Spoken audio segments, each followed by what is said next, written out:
Shalom Bapak Ibu Saudara, Saudari yang dikasih Tuhan. Kita bersyukur pada pagi hari ini kita bisa beribadah di rumah kita masing-masing untuk memperingati wafatnya Yesus Kristus. Mari kita mulai ibadah kita, mari kita masuk dalam doa. Tuhan Yesus yang baik, kami bersyukur Tuhan pada pagi hari ini Tuhan. Kami bisa beribadah memperingati wafatnya Engkau dalam dunia untuk menebus dosa-dosa setiap kami Tuhan. Tuhan Yesus, kami akan memulai ibadah kami disertai dengan perjamuan kudus. Tuhan pimpinlah dari awal, pertengahan hingga akhirnya, biar kami menerima kuasa-Mu Tuhan. Terima kasih Tuhan Yesus, terima kasih. Kami mau buka ibadah kami. Kami mau alaskan doa ini hanya di dalam nama Tuhan Yesus Kristus. Haleluya. Amin.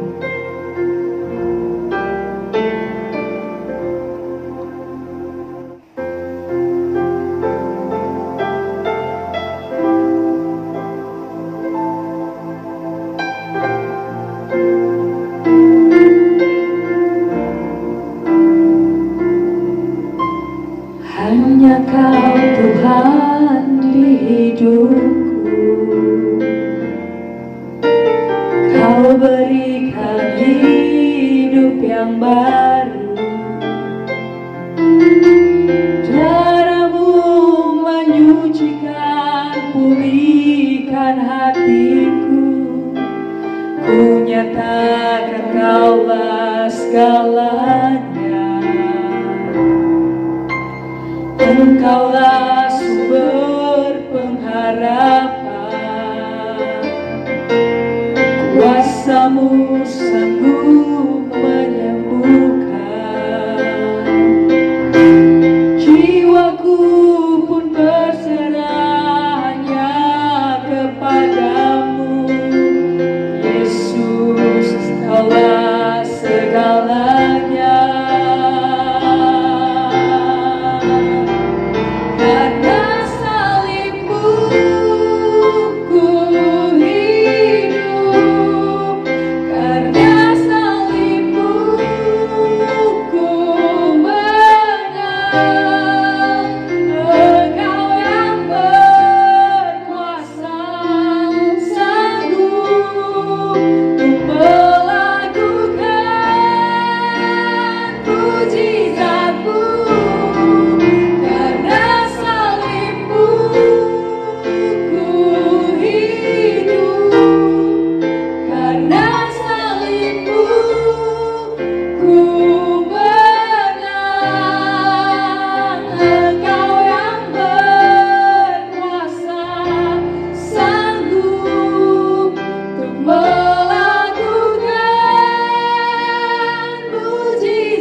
Dalam surga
Kasih Allahku sungguh telah terbukti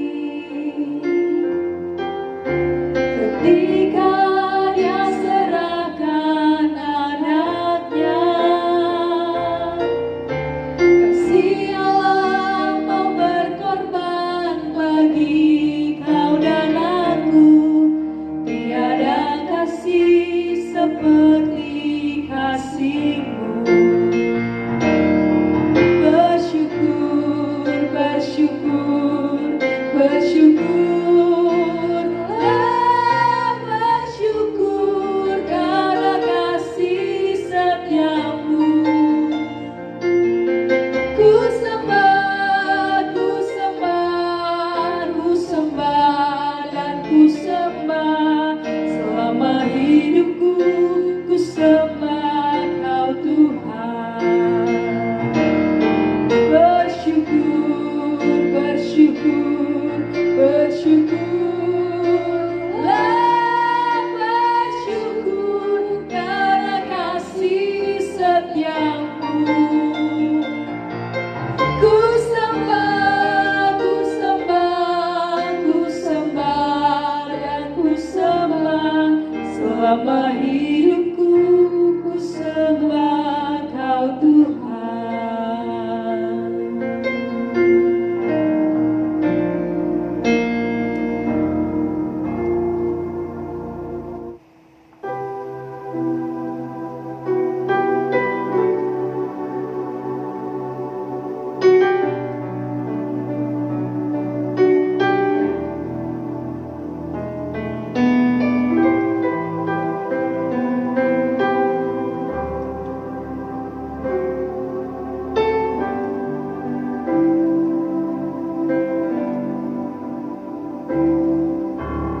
Kemanakah aku dapat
kebenaran-Mu Tuhan bagi hidup kami Tuhan.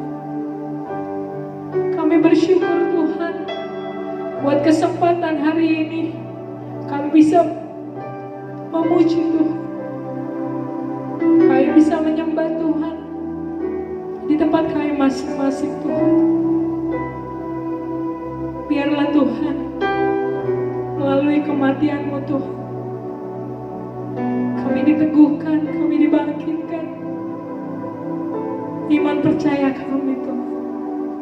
Sebentar kami akan mendengarkan firman Tuhan. Urapilah Tuhan. Bapak Gembala kami akan memberikan firman Tuhan bagi kami. Biar firman menjadi kekuatan buat setiap kami. Terima kasih Tuhan Yesus, terima kasih. Kami mau alaskan doa ini hanya di dalam nama Tuhan Yesus Kristus. Haleluya. Amin. Persembahan dan persepuluhan rekening Bank Sentral Asia atas nama Ade Esther Wahyuni 739 07 36 341.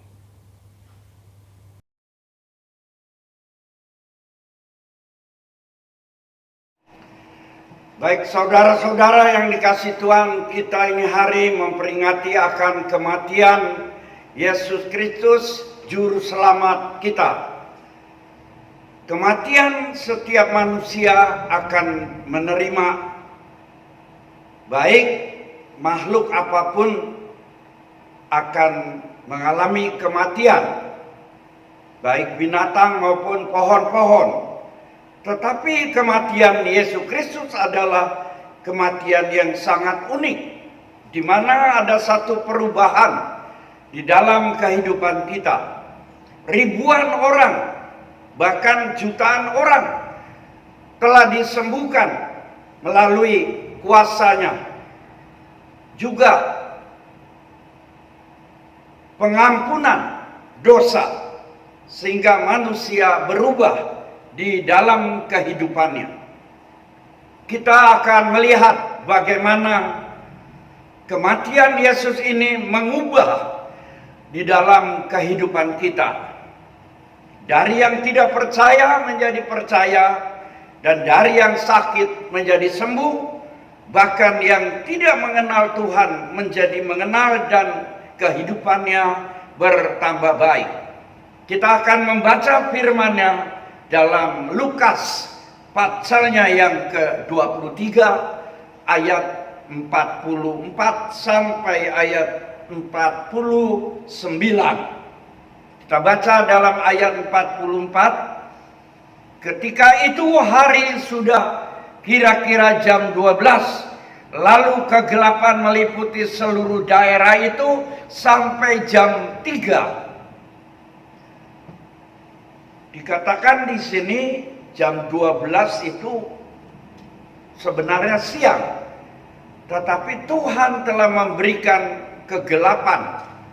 Kegelapan ini terjadi pernah pada zaman Musa, di mana Musa dikejar-kejar oleh Raja Mesir, Firaun. Lalu Tuhan berkata, tunjukkan tanganmu ke langit. Dan tiba-tiba awan menjadi gelap, langit menjadi gelap, dan Firaun tidak bisa mengejar orang-orang Israel. Demikian pula menjelang kematian Yesus Kristus, dikatakan di sini kegelapan meliputi seluruh daerah itu sampai jam 3. Jadi dari jam 12 sampai jam 3 dalam keadaan gelap, itu menjelang kematian daripada Yesus. Berarti Tuhan turut ambil bagian dalam kematian ini. Yang kedua berarti bahwa dia bukan manusia biasa. Dia adalah manusia Allah yang tidak berdosa, yang tidak punya kejahatan, dan yang tidak mempunyai kesalahan.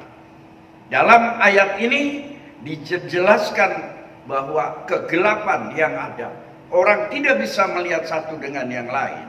Ayat 46 ayat 45, sebab matahari tidak bersinar dan tabir bait suci terbelah dua.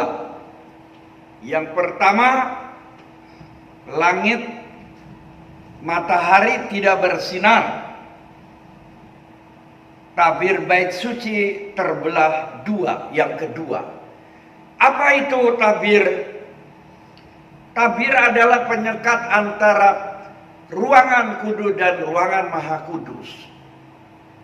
Dahulu setiap orang tidak bisa masuk ke dalam ruangan maha kudus karena ada tirai.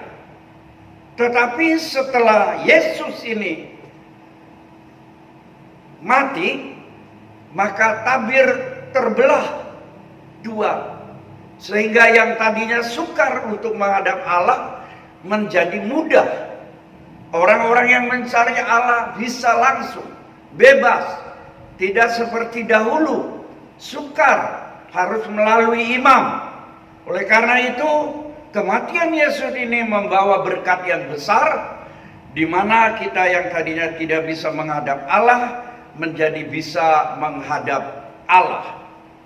Ayat 47, ketika kepala pasukan melihat apa yang telah terjadi, ia memuliakan Allah.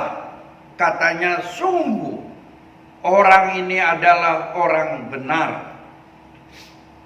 Yang ketiga, diberitahukan dalam ayat ini bahwa penghulu yang sangat benci kepada Yesus, sangat tidak percaya bahwa dia itu adalah anak Allah. Dia tidak percaya bahwa Allah bisa turun ke dalam dunia untuk menjadi manusia. Dia tidak percaya. Tetapi setelah dia melihat keadaan ini, maka katanya, sungguh orang ini adalah orang yang benar. Baru dia percaya bahwa Yesus itu adalah Tuhan yang turun dari sorga menjadi manusia yang benar. Bagian yang ketiga ini dinyatakan bahwa setiap orang yang percaya kepada dia akan menjadi orang-orang yang benar. Karena begitu besar kasih Allah akan dunia ini, sehingga dikaruniakannya anaknya yang tunggal, supaya setiap orang yang percaya kepadanya tidak binasa, melainkan beroleh kehidupan yang kekal, kehidupan yang benar, yang menuju kepada kehidupan yang bisa memuliakan Allah. Ayat 48. Dan sesudah seluruh orang banyak yang datang berkerumun di situ, tontonan itu melihat apa yang terjadi itu, pulanglah mereka sambil memukul-mukul dirinya. Orang-orang yang banyak juga yang melihat, menonton, karena dia tidak ada rasa kasih, hanya ada kebencian, maka dia hanya menonton saja, tidak merasakan apa yang diderita oleh Yesus, tidak merasakan sakit, tidak merasakan susah, tidak merasakan kasihan. Tetapi setelah dia melihat kejadian itu, maka dia baru tahu bahwa dia adalah salah. Maka dia memukul-mukul dirinya, sepertinya menyesal bahwa dia kok mendukung akan penyiksaan, penyaliban daripada Yesus.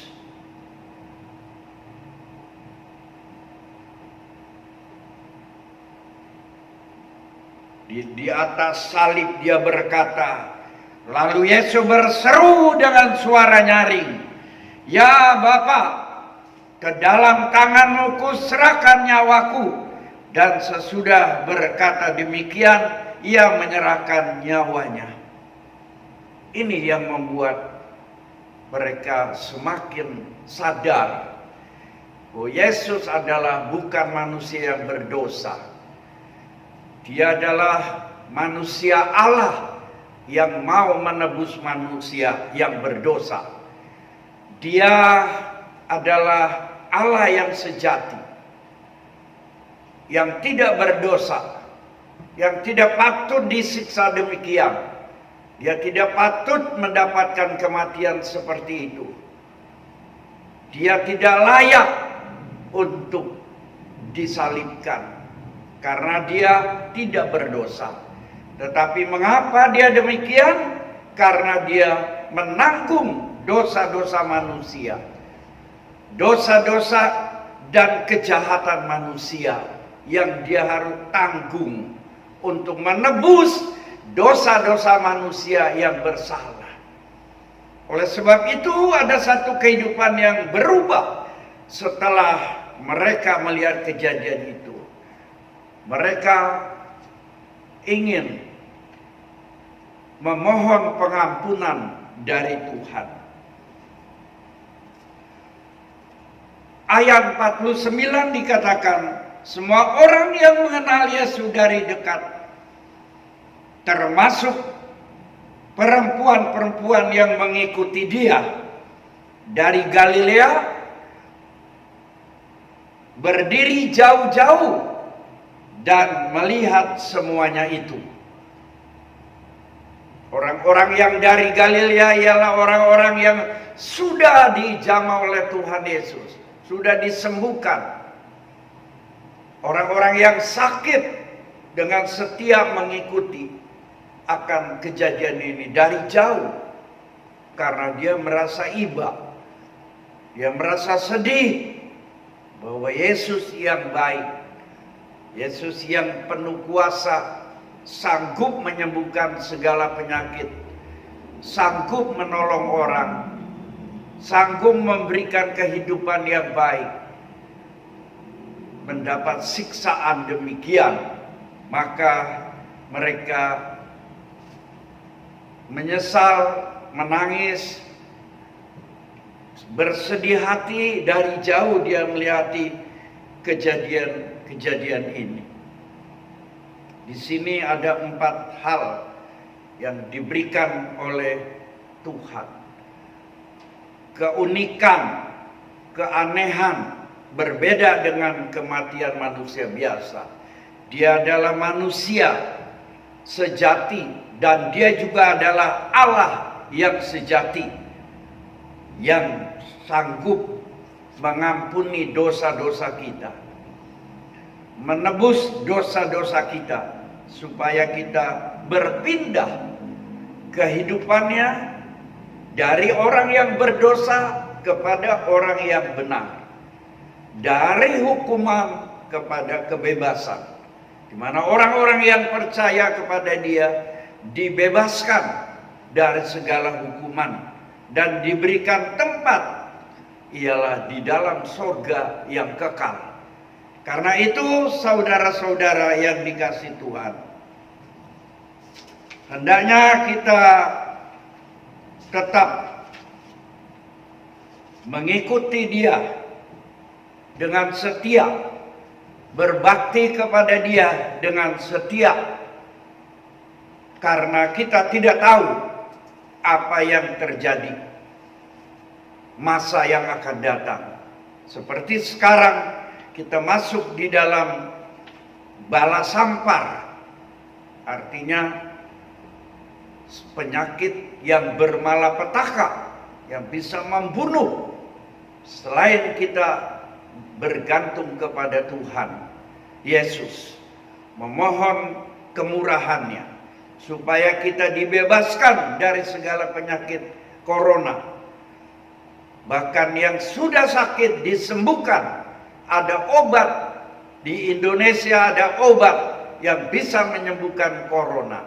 Karena Yesus mati di Bukit Golgota sudah menanggung orang-orang yang sakit, sehingga bisa sembuh. Asal percaya kepada dia, pasti bisa sembuh. Kita berlindung kepada Dia, memohon supaya kita setelah berlalunya ini corona, kita semakin dekat, semakin intim, semakin menyembah Dia, semakin percaya kepada Dia, karena hanya Dia yang sanggup menolong kita. Hikmah dari kematiannya, makna dari kematiannya untuk mengubah hidup kita dari kehidupan yang mati rohani menjadi hidup rohaninya. Puji Tuhan, Tuhan memberkati kita bagaimana Yesus mati untuk menebus dosa kita, demikianlah kita juga mau berbakti sampai mati untuk menyembah Dia. Haleluya. Amin. Kita berdoa, ya Tuhan, pimpinlah kami Tuhan. Ampuni kami dosa-dosa kami, karena kami rindu untuk menempati tempat yang kekal di dalam surga, di mana kami akan menerima tempat yang damai, sejahtera yang ada di surga. Tuhan, jauhkanlah kami dari segala dosa, jauhkanlah kami dari segala kejahatan-kejahatan, jauhkan dari segala keinginan-keinginan duniawi, jauhkanlah segala kerusakan-kerusakan rohani ya Tuhan. Jauhkanlah dari segala malapetaka, jauhkanlah dari sakit penyakit corona. Ya Tuhan, seluruh Indonesia dijauhkan dari corona, bahkan seluruh dunia, dan presiden kami sampai kepada menteri-menteri dan bawahannya. Tuhan berkati keselamatan dan kesehatan, bisa memimpin negara ini dengan baik. Kami serahkan doa ini ke dalam tangan Tuhan. Haleluya. Amin.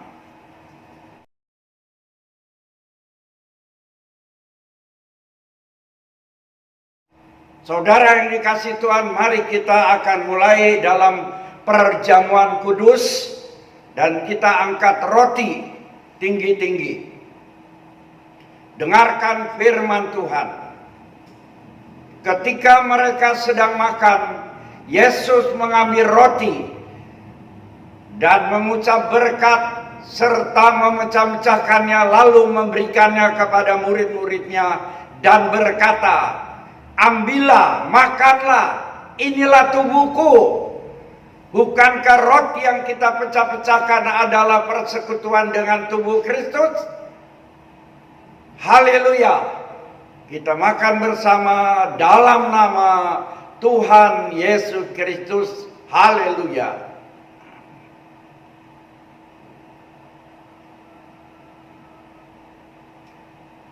Tubuh Yesus kita sudah makan,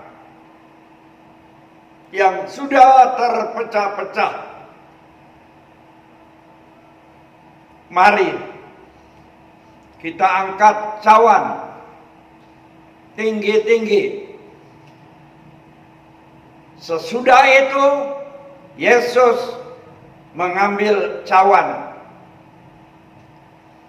mengucap syukur, lalu berkata kepada mereka, "Ambillah, minumlah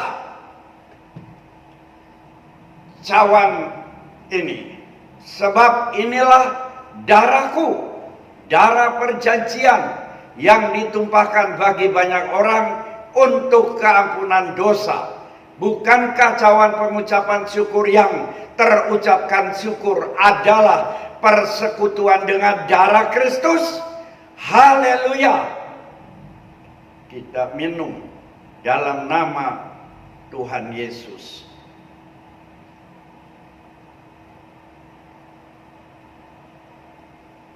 Amin.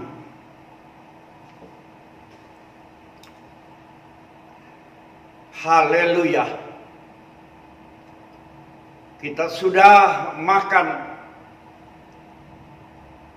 roti yang dilambangkan sebagai tubuh Kristus dan sudah minum anggur yang dilambangkan sebagai darah Kristus yang berada di dalam kehidupan kita supaya kehidupan Kristus ada di dalam kita, sehingga kita bisa sama seperti Kristus, sehingga kita punya kehidupan berbeda dengan orang-orang lain. Kami serahkan doa ini dalam nama Tuhan Yesus Kristus. Haleluya. Amin.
Saudara-saudara yang dikasihi Tuhan, terimalah berkat dari Tuhan Yesus Kristus, kasih-Nya dan perlindungannya serta persekutuannya Roh Kudus, dan damai sejahtera Allah serta kasih karunia Allah melimpah atas saudara-saudara semuanya mulai hari ini sampai selama-lamanya.